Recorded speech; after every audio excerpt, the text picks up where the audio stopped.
અથવા તો તેમાં ફેરફાર કરવા માટે જો તમારો આખો દિવસ અથવા 2-3 દિવસ જતા રહે છે તો આવો જ ઘાટ છોટાઉદેપુર જિલ્લામાં પણ જોવા મળી રહ્યો છે। અંતરિયાળ વિસ્તારમાંથી આવતા લોકોને સિસ્ટમના વાકે ધરમ ધક્કા ખાવા પડી રહ્યા છે। જુઓ અહેવાલમાં।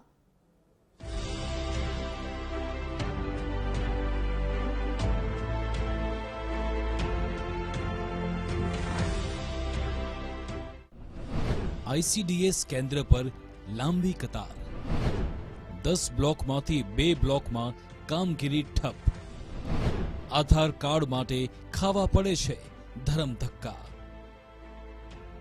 आ आकरा उनाळानी गर्मीमां पण पोताना भूलकाओ साथे बैठेला आ लोकोने जुओ। आ दृश्यो छे छोटाउदेपुर तालुकाना आईसीडीएस केंद्રના एक आधार कार्ड माटे आ लोको वहेली सवारथी ज लांबी कतार लगावीने बैठा छे। अंतरियाळ विस्तारमांथी लोको ज्यारे केंद्र पर पहोंचे छे त्यारे कलाको लाइनमां उभा रहे छे ने पछी मालूम पड़े छे के सिस्टम बंध थई गई छे। एक आधार कार्ड माटे अर्धो के आखो दिवस लोकोनो जतो रहे छे।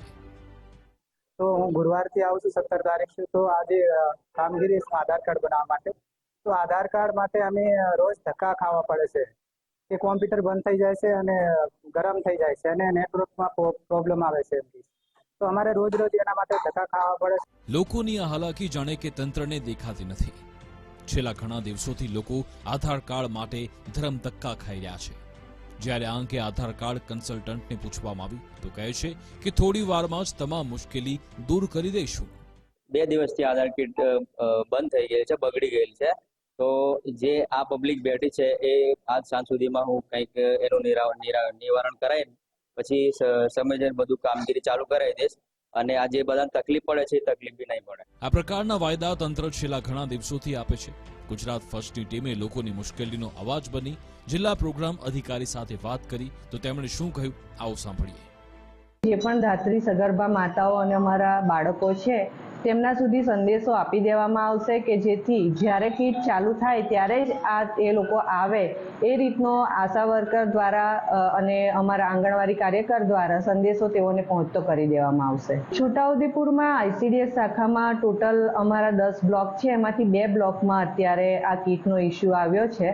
આધાર કાર્ડ સહિતની કામગીરી સરળતાથી અને સુલભ રીતે થાય તે માટે આઈસીડીએસ કેન્દ્રો બનાવાયા છે, પરંતુ આ સુવિધા હાલ તો લોકો માટે દુવિધા સાબિત થઈ રહી છે।